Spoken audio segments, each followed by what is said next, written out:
Kabahin sa lakang nga mas mapugnan pa ang pagsulod sa bird flu sa probinsya, formal lang ang gipirmahan sa amahan sa lalawigan ng Executive Order No. 2022-007 niadtong adlong Miyerkules, Abril 6, 2022. Kini ang pag-amindar sa una ng kamanduan ini nga EO No. 2022-004 niadtong Marso 11, 2022 nga nagmando sa temporaryo ngadto sa hingpit nga pagdumili sa pagpasulod sa probinsya sa tanang matang sa poultry lakip na ang byproducts niini nga gikan sa tibok isla sa Luzon ug Rehiyon 12. Apan base sa Avian Influenza Protection Program, Manual of Procedure 2016 Annex 8, wala ebidensya nga ang bisan unsang kaso sa avian influenza ang makuha sa tao pinaagi sa pagkaon sa mga produkto sa manok o giklaro dinhi ang mga virus sa avian influenza sama sa H5N2, H7N2 ug H5N1 mahimo nga mamatay kung moagi og proseso sa init.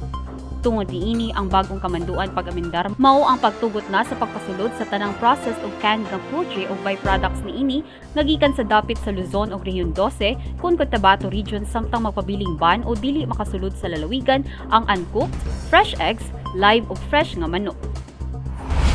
Hugot ang lakang karon sa Provincial Veterinary Office pinanguluhan ni Dr. Benjamin Rasma nga dili masudlan sa bird flu ang probinsya aron walay mga negosyo ang maapektuhan ug masigurong luwas ang mga konsumante ni sa misnon.